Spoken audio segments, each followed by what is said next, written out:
Hello, everybody, and welcome to Ruud Pedersen's webinar on how the EU sets its priorities, its political and policy priorities for the next 5 years. We have a great lineup of some of our senior advisors here from Ruud Pedersen, who are going to be giving their views on this subject. I'm going to quickly introduce them and then introduce the topic. So going around the table with me from my far right, but not in a political sense, we have Marc Vanheukelen. Marc was the EU ambassador to the WTO. Most recently, his last job in the Commission or was in the EAS, was as climate envoy, and he was also chief of the private office of Karel de Gucht, who was the trade commissioner 2 or 3 mandates ago. 3. 2009 to 2014. Very good. Next, and also on screen, we have Katrina Williams. Katrina has the unenviable epithet of being the UK's last deputy permanent representative, and also the last UK official to speak in a council meeting before Brexit finally kicked in a couple of years ago. Then we have, again, sticking to geographical position, Dan Dalton. Many of you will know Dan was a MEP for the Conservative Party, but also worked in the ECR group and for a number of Conservative MEPs. And then next to him, his political, what's the right term? Ruival, maybe, friendly rival. We have Marije Laffeber, who is head of Ruud Pedersen's Netherlands operation, and has also done a series of jobs in the European Parliament. Most recently, she was Deputy Secretary General of the Party of European Socialists. But Dan and Marije will be able to talk about the priorities from the perspective of the European Parliament and political parties more general. So I'm going to move on and start. Why are we having this webinar? The main reason, I think, is because we're obviously at a time in the electoral and the legislative institutional cycle when we're about to have new mandates, a new set of MEPs, a new European Commission, and there's obviously a great deal of curiosity. What will the policy and political priorities look like?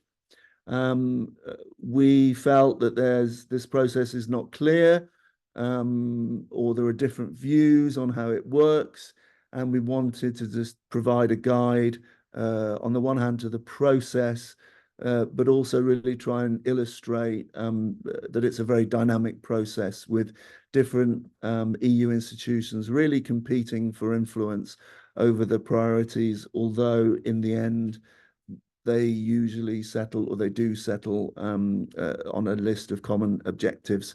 But really the aim is to look at how that process is done. Just a quick slide setting out what I've just said.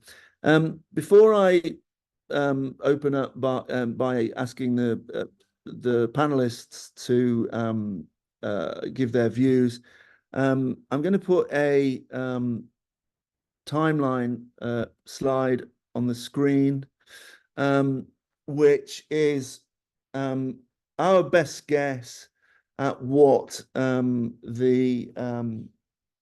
will happen this year. It starts back in March. Obviously now we're in late May. We have the political parties, the national political parties are obviously campaigning in the elections, which take place on the 6th to the 9th of June. Then there'll be an informal European Council and a formal European Council at the end of the month, when normally the European Council nominates the next president of the Commission, and the High Representative, and appoints the next President of the European Council. I think one of the things we'll discuss is whether that timeline from 2019 will apply this time round. I don't want to go through every point, but some important documents or initiatives are the political guidelines that the President-designate of the Commission prepares, that are then presented or sold to the political groups in order for return. The report by Mario Draghi on competitiveness has been now we expect it to come rather in mid-July, so during probably by the time of the first plenary session of the new mandate. And then I'm sure you're familiar with the key events after the summer break. We are not sure at the moment when the vote in plenary on the President-designate of the Commission will be. But once the President has been endorsed, approved, elected, there will be the member states will put forward their candidates for commissioners. There will be hearings by the relevant committee, and in theory, the whole process should be wrapped up by the end of the year at the latest, so that the new commission can get down to work and present the work programme for the first full year in office in January 2025. Right, so I'm going to leave that slide up, and we will share the deck with people afterwards. Let me just start with an opening question to each of our panelists in turn. I mean, which of the EU institutions do you think really sets the EU's agenda, the priorities for the next 5 years? Starting with you, Marc, as a former Commission official. Well, thank you. Thank you, Simon. I mean, obviously, there is an interplay of institutions here, but on balance, I think that the European Commission, or at least the President-designate, as far as the first year of the mandate is concerned, has a lot of cards in her or his hands. The guidelines, or the political guidelines that she or he will present normally in July, will give you a flavor of what the Commission will produce later on. And as you know, the Commission has this specific institutional role of being the monopolist of legislative proposals. And that element, of course, plays a role. Now, when she or he produces those guidelines, the Commission President-designate will obviously draw inspiration from the June strategic agenda of the Council. And most importantly of all, she or he will draw up these guidelines with an eye to securing 361 votes. But by and large, the Commission President-designate is in the driving seat. Okay. Katrina, as a former regular member of Co-Repair 1 and the Council of Ministers, or attendee at Council meetings. Yes, well, to answer your question, Simon, actually the start of the mandate is the time of most acute power envy between the institutions. And this period involves a certain amount of jockeying. The Council always tends to think that the Commission has the greatest power, and actually I would tend to agree with Marc in this instance. But the Council during this period does have a few levers. The one that everybody focuses on is the setting of the strategic agenda. Last time around done in the June Council, the June European Council. I'd expect it to be done by this June's European Council. And that does provide a steer to the Commission President, whoever he or she is. But remember, it's a negotiated document, so it tends to be both comprehensive and rather high level. And to give you an example, last time round, in terms of talking about how things would be done, it said that the EU would be big on the big things, small on the small things. That's a really great statement of attitude, but it doesn't give you the detail of what's going to happen next. So the strategic agenda is interesting, but actually behind the scenes, what the council really cares about is the top jobs, because that's where it sees that it has some leverage in terms of who is nominated and, crucially, who gets, for example, what portfolios in the commission. And the member states will all now be thinking about which names they might want to nominate, if they're sensible, bearing in mind what President von der Leyen did last time. They'll be thinking about 2 names, 1 male, 1 female. That will be where they're focusing a lot of their efforts. So if you're out there in a member state, it's worth looking at who your member state thinks they are nominating as their commissioner, because that can sometimes tell you which portfolio they're hoping to get. Okay, go on. And generally speaking, for example, last time around, the Commission President was nominated by the June European Council. But the thing I would say is there's an awful lot of activity outside the rooms. Don't expect a great deal of clarity. There is in particular hesitancy amongst the member states about stating which candidates they're not so keen on for the top jobs for fairly obvious reasons. And do expect that there may be some late surprises. And I think the last thing I would say is if someone is branded king or queen maker as far as top jobs are concerned, it almost certainly means that they're not. So it's going to be a busy and slightly dynamic, fluid, rather chaotic summer for those of us who watch these things. Okay, well, fortunately, we have 2 people who can speak from the European Parliament perspective. I mean, one of the things that's happened in the last 10 years is to try and give the Commission President the democratic legitimacy of the popular vote in the European Parliament elections. But so my question is, to what extent does what the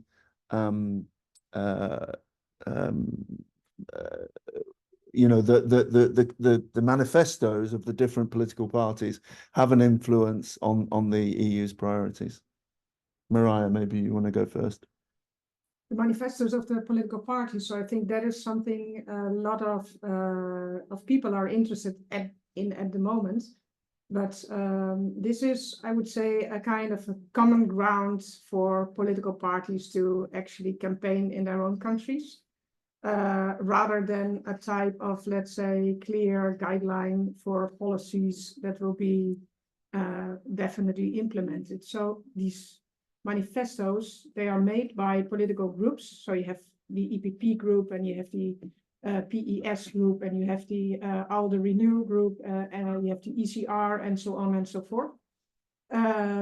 They are groupings of national political parties. So basically, these are parties brought together through the umbrella of the European Parliament, but they have to campaign in their own countries on their own issues. If I come from the Netherlands, if I go out on the street and someone approaches me on behalf of the EPP, probably most people don't know what they're talking about. So they want to hear the name of the party in the country. And also when the campaign is done, there is this common platform, this common manifesto, but at the same time, there is a kind of national manifestos in parallel to these European ones, because in every member state, there are different issues and the nuances are a little bit different. So all these national parties, they have to campaign for their own electorate to convince them to vote for them. So I would say the common European manifestos are a sort of, let's say, guideline, but it's not set in stone. because at the same time, after the elections, the political groupings will come together in the European Parliament and they will prepare their own work program. And of course, there is the program of the Commission. And so everything has to link into it. So some issues you can say, these will definitely be important and play a role because these are trans-European, but there's also some issues which will be, it's not completely clear where this is going to end up in the let's say the end strategy plans. But I think then maybe can say a little bit more about this, how this works. Dan. Yeah, I mean, the manifestos I think are quite interesting, you know, whether the manifestos themselves are Parliament's attempt to push forward its priorities or whether those manifestos are just following what they think the Commission priorities are going to be. Because I think if you look at the priorities right now, they're more or less similar to, I think, what the priorities for the Commission are going to be, i.e. strategic autonomy, i.e. looking at strengthening defence, strengthening the single market. You know, these are things that the Commission are looking at anyway. So for me, the manifestos are, you know, they're a tool by which the political groups can maybe demonstrate that they have some influence in the Commission agenda setting, but they're not really useful for electioneering, I think, as Marije was saying. I mean, certainly the group manifesto, and I stood in 3 European elections. I mean, I didn't even know we had a manifesto, to be honest. It was utterly irrelevant.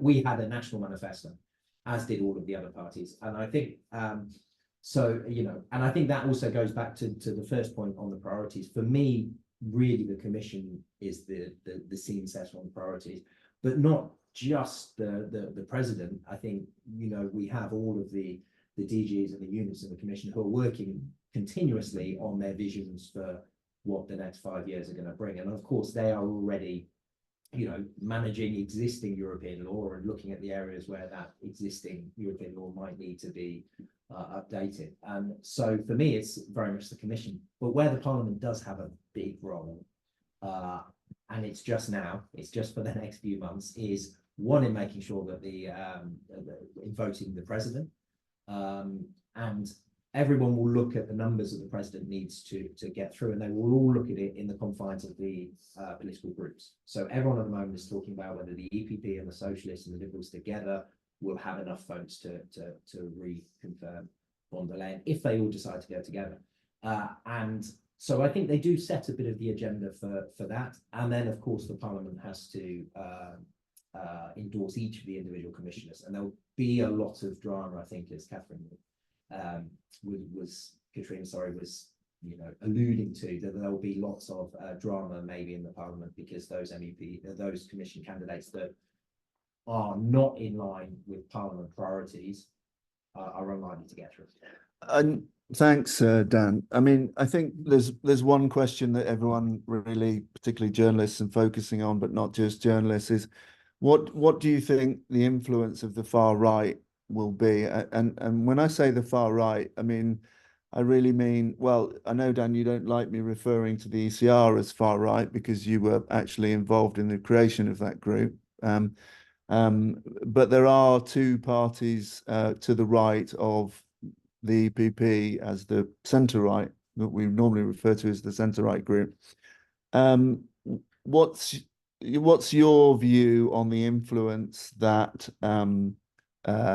the parties to the right of the EPP doing well in this election will have, both in terms of, well, in terms of whether there's sort of a realignment of the groups or a recomposition of the groups, but also in terms of the posts or the influence they could have on the Commission. I think everyone has said how important it is, not just policy documents like the policy guidelines and the strategic agenda, but really about the people filling each post. So do you want to, what's your view on that, Dan? And then we'll come to the other panelists again. Yeah, well, I mean, first is obviously got to be an election first, and the polls at the moment suggest that the groups on the right are going to do well.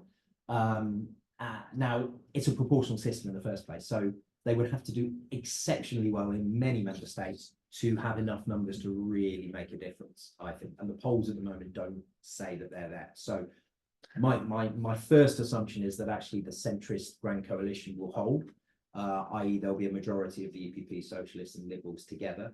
And if that's the case, then, you know, the big picture politics doesn't change too much. The difficulty with the groups on the right is, you know, they don't agree with each other, and they're fairly fluid. You're seeing already there's movements between the ID and non-Esprit. The AFD have left. Le Pen is looking at trying to move groups. So I think there could be a complete realignment to the right of the EPP. And I suspect actually what you will see is the ECR, which I always describe the ECR as a bit of a gateway drug towards the EPP.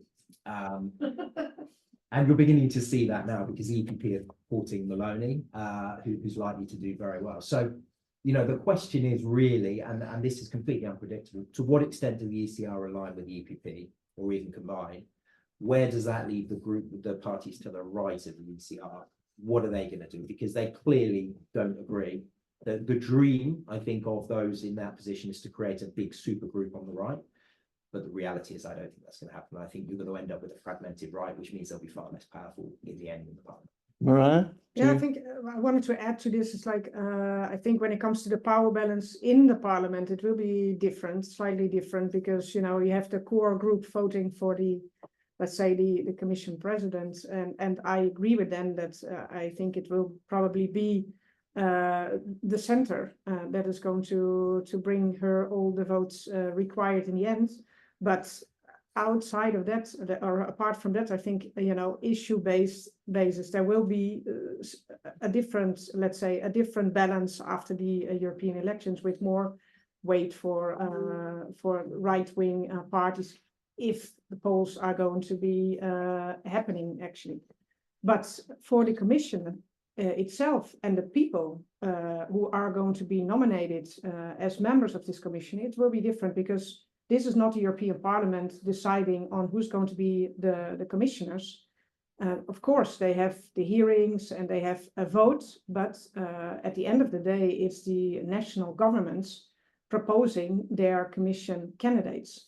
So I think it's really important to look at the composition of the European Council to know a little bit about the way the European Commission is going to look.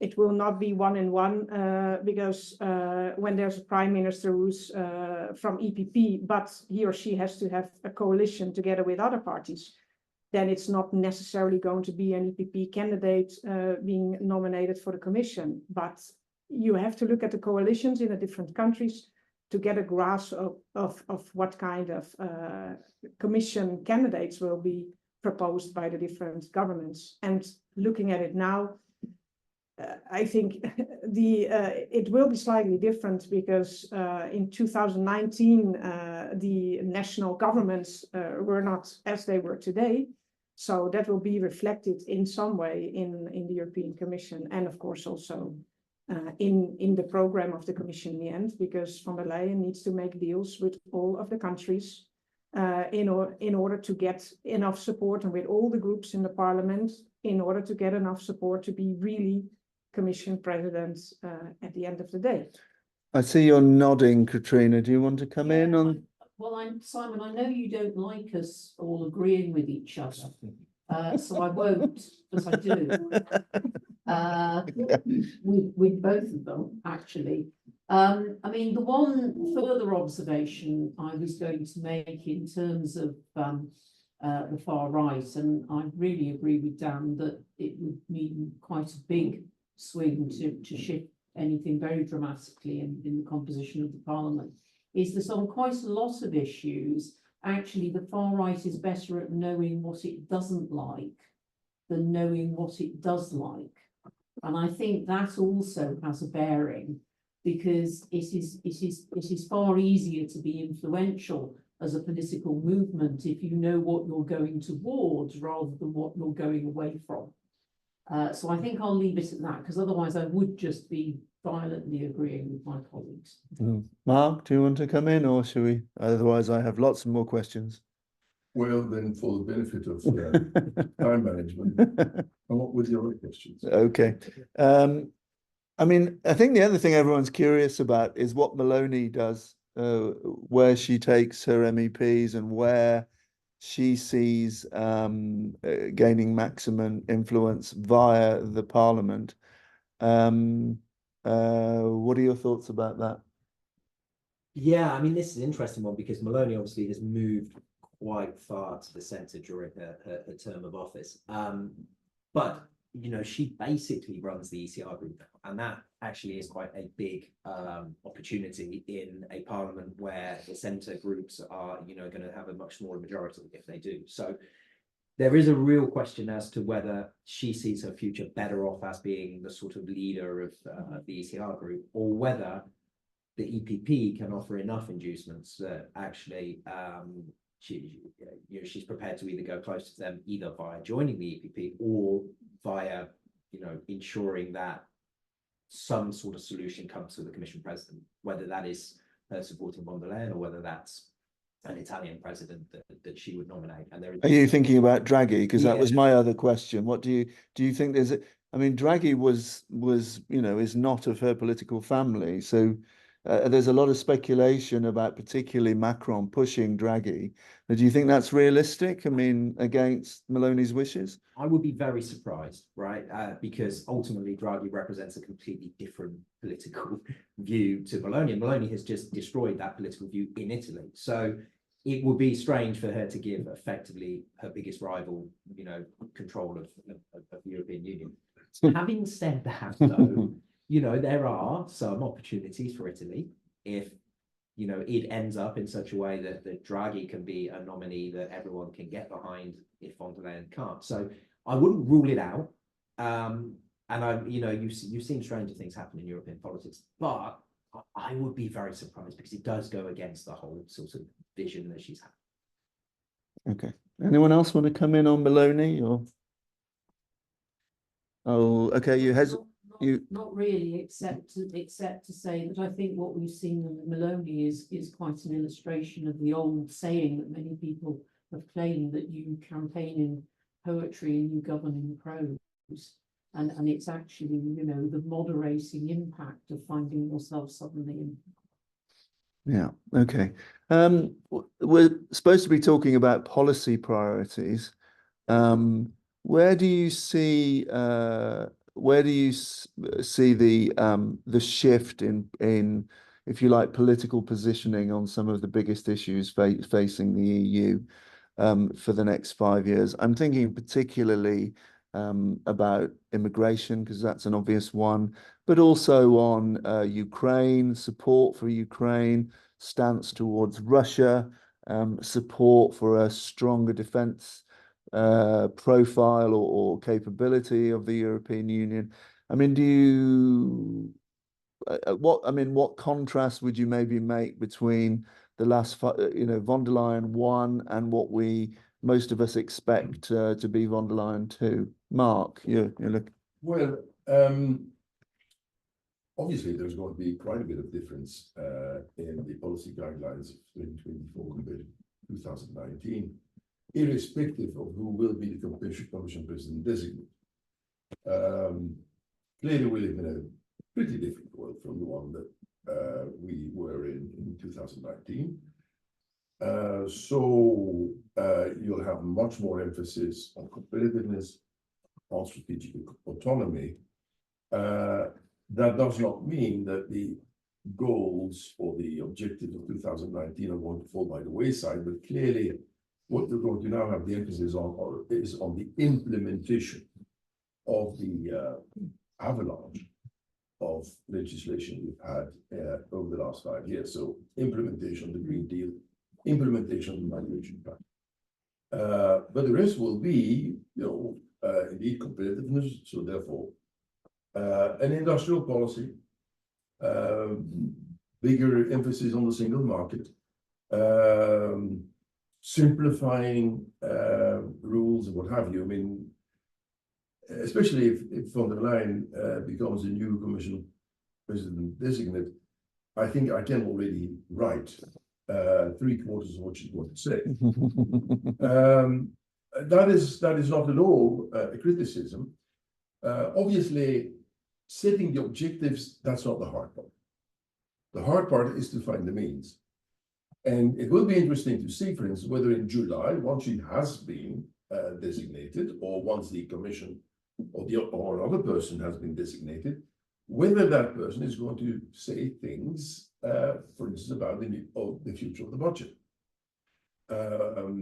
Because what you often see, also in 2024, is that the commission and then the co-legislators are good at setting ambitious objectives, but where you often what you often have is a complete mismatch between means and objectives. Yeah. The current couple of the Critical Raw Materials Act and the Net Zero Industrial Act are a case in point, where clearly the objectives are going to be extremely hard to attain, given the paucity of instruments, concrete instruments that we've put in place. Mm. But so yes, a big shift from 2019, but I think that the points of emphasis are already well known by now. Okay, Katrina, you're nodding. You were supposed, I'm encouraging you to disagree, but I'm not going to stop you agreeing if you do agree. I'm just going to look at it from a slightly different perspective. I mean, I think at the start of the last mandate, it's safe to say the EU was in rather sort of introspective mode. There was a lengthy process, the road to Sibiu, which some may remember, And yeah, to decide vaguely. what the EU was for. And remember that the beginning of the last mandate came just as one of its members had decided that it was going to walk away. Well, who was that? I can't remember the name of the country. Wasn't Greenland, no. No, it wasn't Greenland. But I think there was a certain amount of introspection about the role of the EU. I think now, actually, the pandemic, geopolitical and global developments mean that the focus is now much more on the EU's security in a world that feels less certain and possibly more threatening, whether that is from powers within the world or whether it's from events like the possibility of a pandemic. And I think the really interesting question for the incoming legislators is going to be around, how do you define security? Do you define it as an EU which tries to build its walls and do everything within its territory?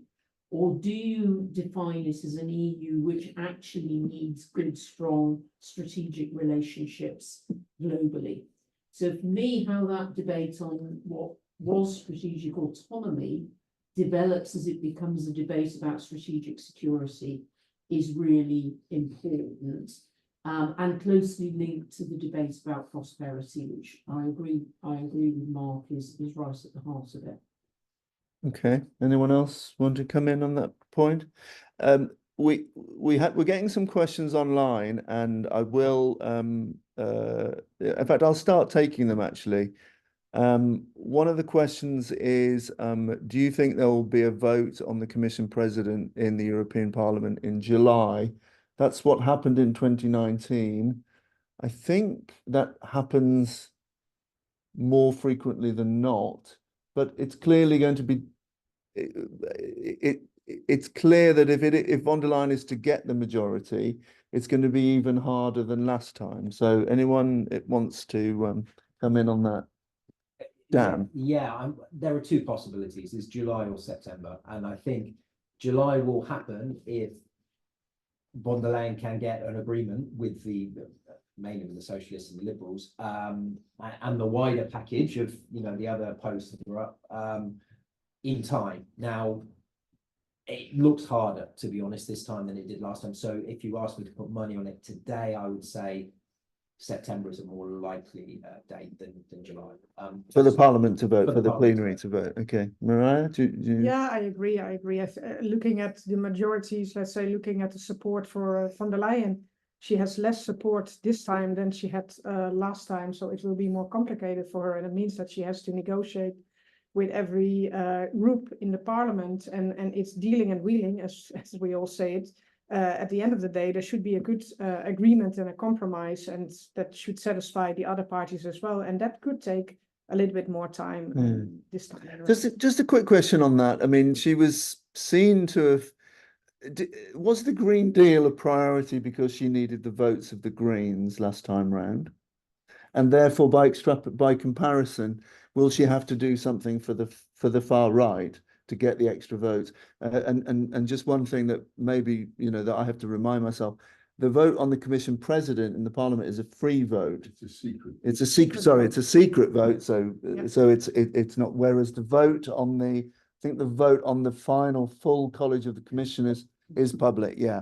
So, I mean, just one of the things to remember in the Parliament though is, it's not a completely different institution. Most of the MEPs will be made up of be from parties who are in government in the council, and those party leaders will eventually give them an order, right? And many of them will vote which way they're told by their national governments in the end. So it's not just about trying to get the groups together. I'm not sure last time round that really she was strong on the Green Deal because of pressure from the Greens. I mean, I think if you look at the entire environment, wise 5 years ago, everyone was focusing on that was going to be the main challenge. And Timmermans, of course, as well. So so maybe I'm going to say about. And he was not with the Greens; he was with Social Democrats. So it was a negotiation of Social Democrats for one of the policy priorities, which was really important to them at the time. And so that's how you do the dealing and wheeling. Is that, of course, you have to satisfy the different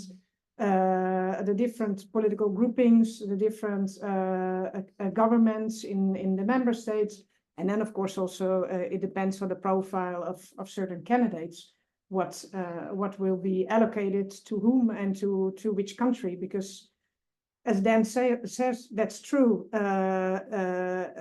An important part of this negotiation is also done by representatives of the council, by the governments, on the composition of the commission portfolios. And you never can tell in advance, but I think this time it will be different. We can see there will be less priority of a Green Deal as such, more as Marc says, the implementation. But the Green Deal is done anyway. So exactly, defense that will play a major role, and that has a lot to do with the world of today and all the challenges we have as a European Union.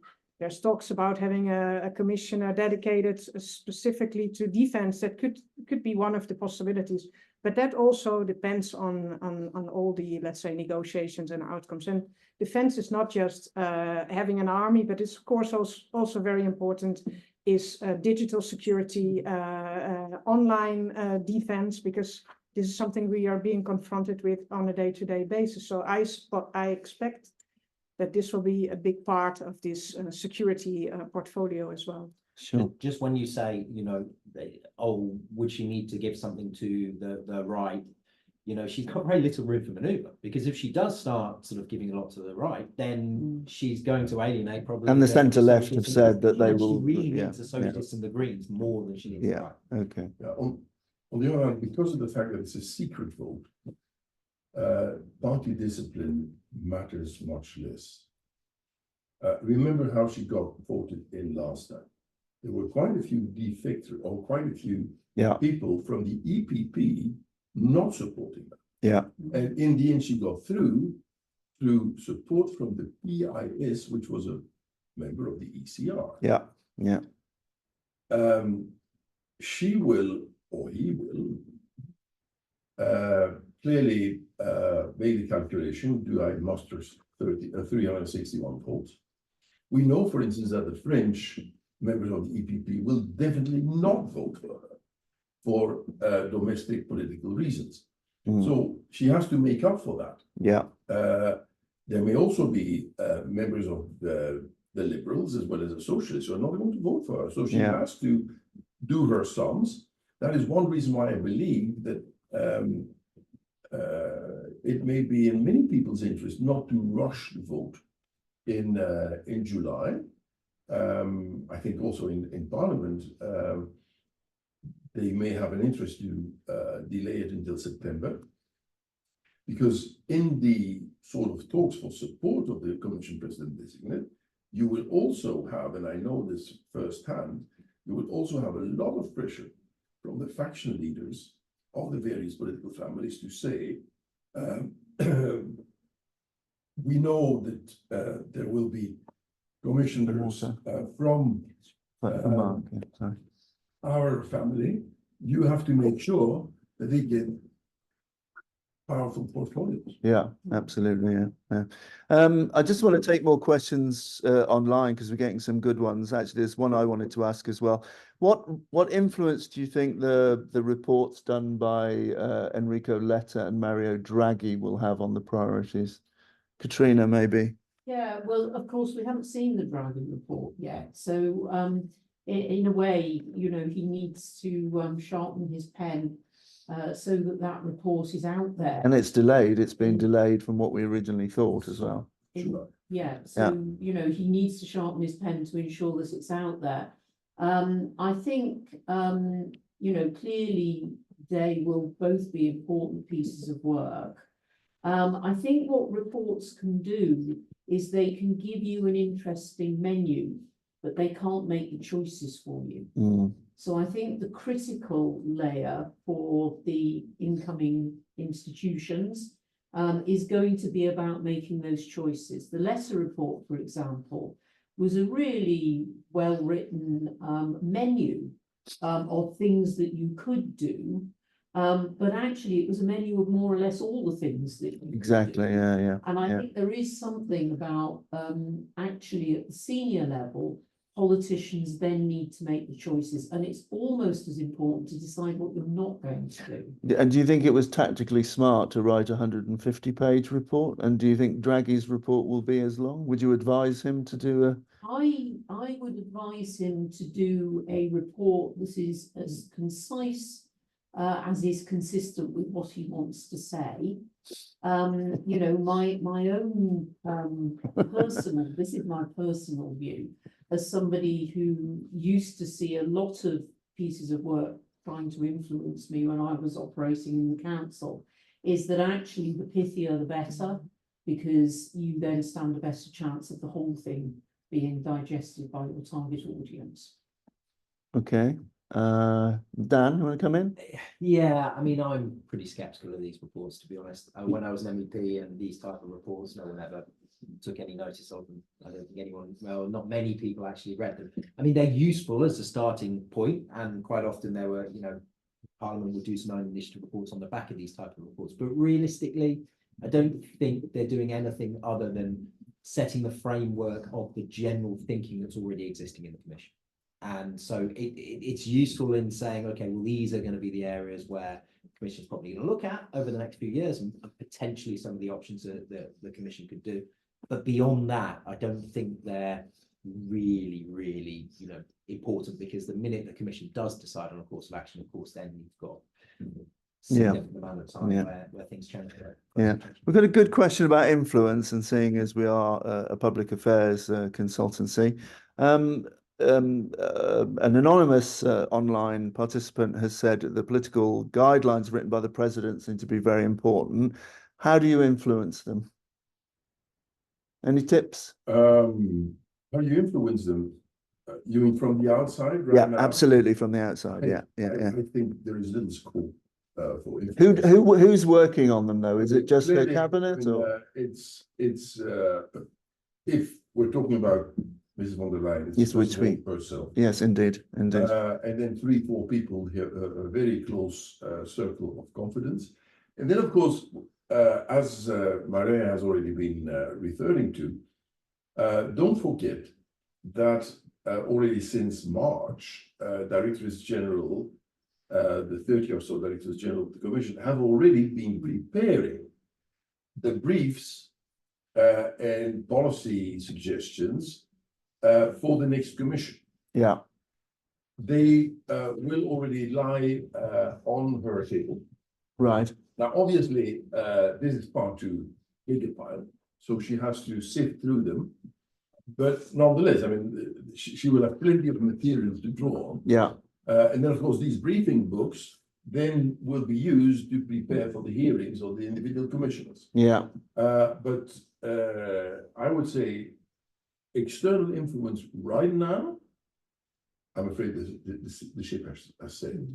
If you want to influence, then you should talk to the services as well as the cabinet in, say, April, May, when they start thinking. But Right. right now, everyone is now in the sort of tunnel to get the 361 votes.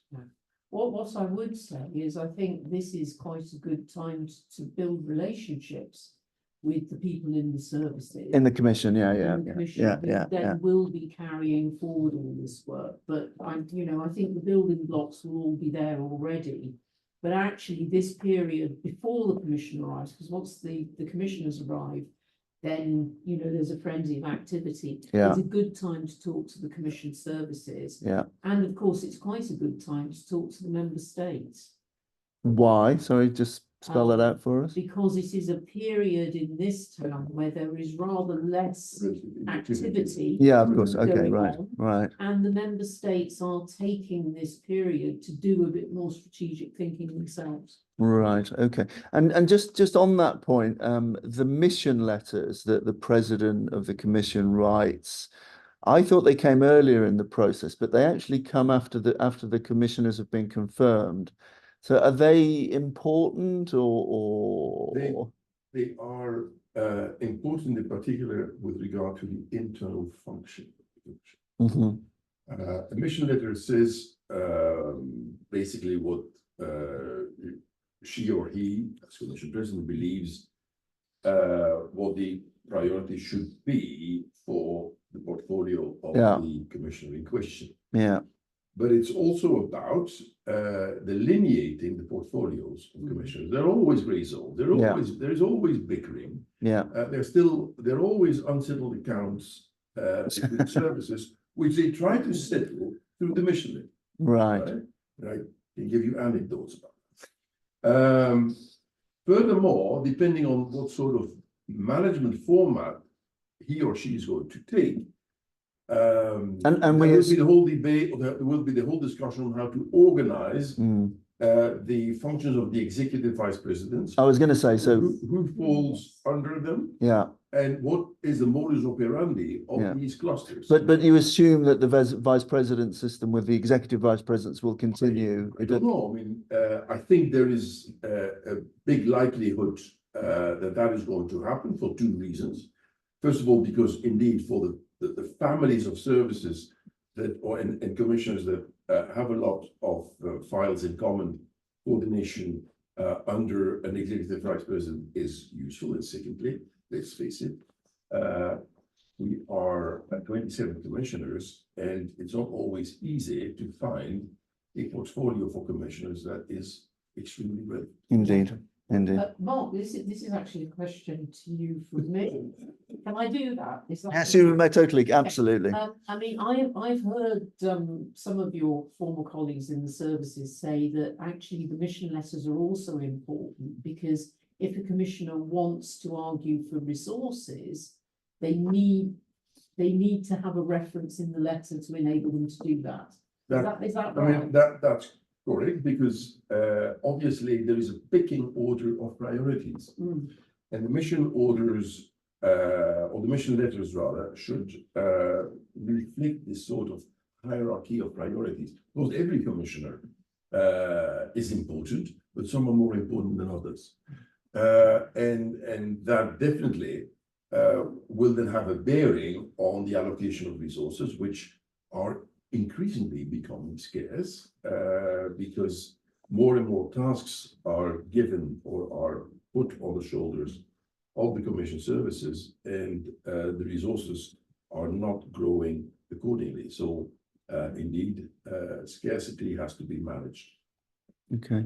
Unless anyone else wants to come in, I'm not going to give you the chance, in fact. A couple of questions about the timing on a number of important documents, if you agree they're important. The political priorities of the commission president designate, when would we expect those to come out? And similarly, the European Council strategic agenda. I think on the strategic agenda, there's a little bit of confusion being sown now by the timing of the Draghi report, but anyway, I'll leave it to what do you expect? political priorities of the Commission President and the strategic agenda. We've seen a draft or a leak of an early version of I it. would find it very strange if those, if the strategic agenda would not come out in June. Yeah. Because what sort of signal would that give? Moreover, we have seen already quite a few drafts. And as Katrina was saying, these are very strategic, so they're fairly general. I would be surprised if they are going to come out later. Similarly, for the Commission President designate statement, if it's not in July, we're hopelessly late. Because if it's in September, Yeah, that's right. It would be right. Indeed. then obviously the Parliament would have to digest what she says, Yeah. or he says. Yeah. Then you're easily moving into October, November. So Yeah. I think the timeline is fairly tight. Yeah, and it's actually quite tough to do the hearings or to compress the time for the hearings, Dan. Is it? I mean, Well, yeah, the problem is, of course, committees will have multiple hearings, right? Because the commission portfolio is across, quite a few different committees. And there needs to be a process before the hearing. There's a process in terms of working out speaking time for groups and questions. Yeah.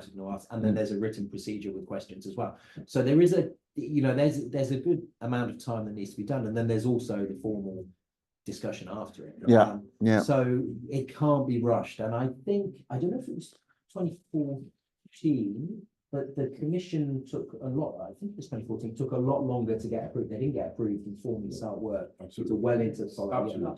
And I think that's possible this time around. as well. Right. Okay. Because in all likelihood, it has now become custom that European Parliament shoots down 2 or 3. Yeah. A bit like Colin in the herd. So in order to show the strength of Parliament, indeed, a few will fall. Yeah. But then, of course, you need the second hearing. Yeah, exactly. Okay, let's play everyone's favorite game, which is candidates for the top jobs. I'm going to assume we all think von der Leyen's the front runner for Commission President. Who do you see at the European Council? Okay, that's a difficult one. Dan? Well, I mean, I don't have a name, but I think, looking broadly in terms of member state or political group, I don't know what the socialists would ask for, but I imagine the socialists, if they're going to give up the Commission President again, is going to expect probably the next job in line. And the socialists settled for the High Representative last time. Oh, several times, every time, Yeah. 3 times. Really. And actually, my sense is the socialists, unhappy with that and wouldn't go for that. So I would assume that it would probably be. Well, we have someone from the Party of European Socialists. So I'm not speaking on behalf of. I know, the Party but of you European still talk to Socialists. your I'm friends, just, Marije. drinking coffee with you here. It's like, no, I think, of course, the Commission, the Council President is of course a very interesting position, and luckily the Socialists have several very good candidates. So Such as? What about Mr. Costa? Where is he? Because he was front runner and then he was front runner. I don't know what is exactly the situation at the moment, but he is a very experienced prime minister, and he was an excellent candidate who can really bring people together. So, but this of course depends a little bit on the situation in Portugal. We have different very good candidates for different top jobs, I would say.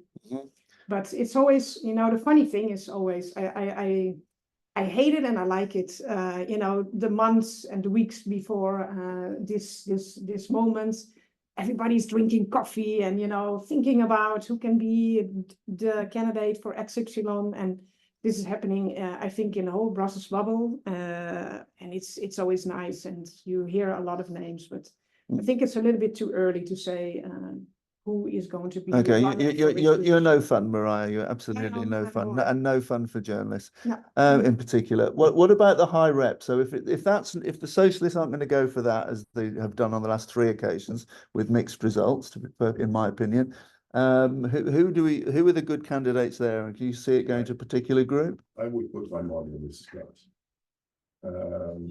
First of all, you need a female person. Of course, this sort of line is there. You already have one, but you also need to have somebody from what we still call the new member states. Moreover, you need, I think, someone who's pretty outspoken on Ukraine and other files. We don't need a diplomat. We don't need a diplomat. Whether you need a diplomat or not, I leave in the middle. But you need someone from Central and Eastern Europe with a big profile, who can speak with a lot of credibility on the security issue. I think she ticks many boxes. I do believe that the socialists will want to go for the job of council president, which they have never had. Which they never had. On the other hand, I believe that it is the least interesting of the three. Okay.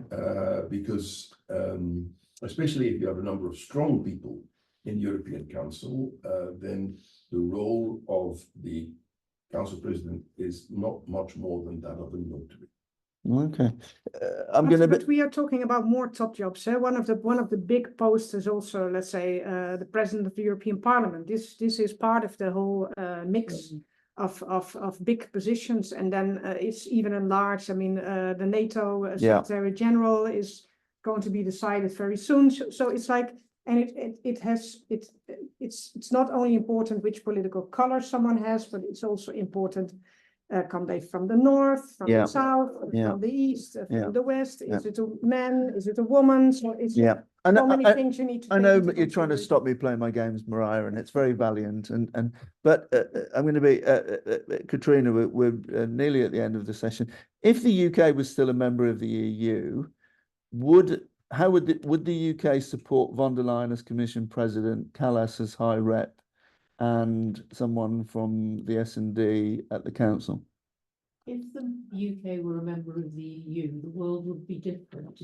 So it's almost impossible to answer that. I think the thing I would say, and having, sat in Tony Blair's team when this process was happening a few years ago, the thing is, as Marije said, a jigsaw. Yeah. And actually the endorsement of any individual candidate depends on how the jigsaw looks. Yeah.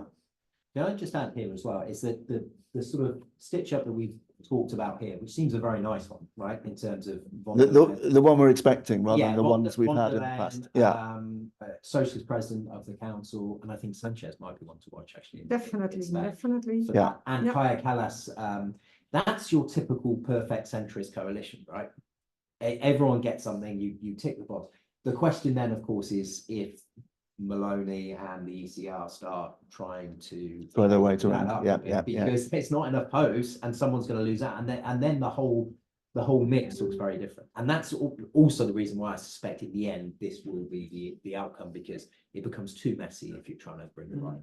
Marc, final comment from you? Clearly, we are now speculating. Let's see what the world looks like on the 10th or the 11th of June. On the other hand, yes, there are the top jobs, but I think an influential executive vice president of the commission is definitely as important as a council president.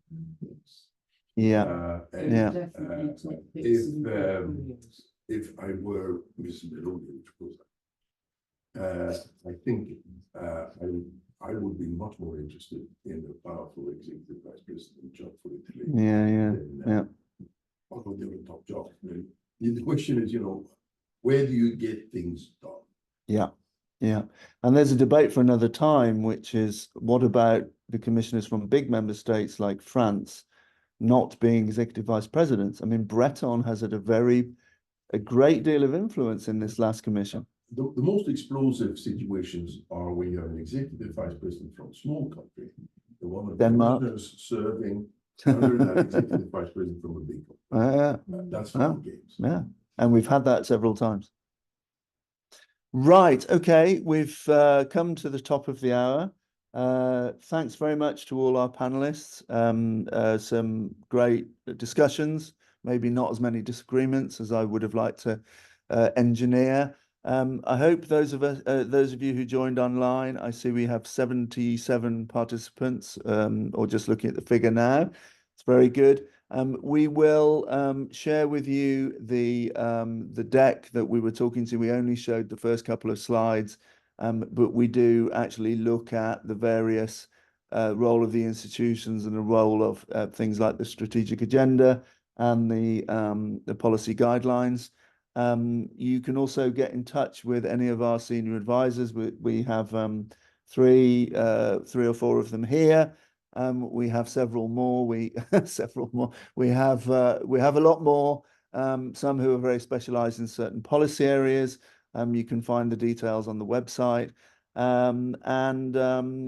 Thanks for spending time with us, and we hope to welcome you back to another of these Policy Compass webinars in the near future. Thanks.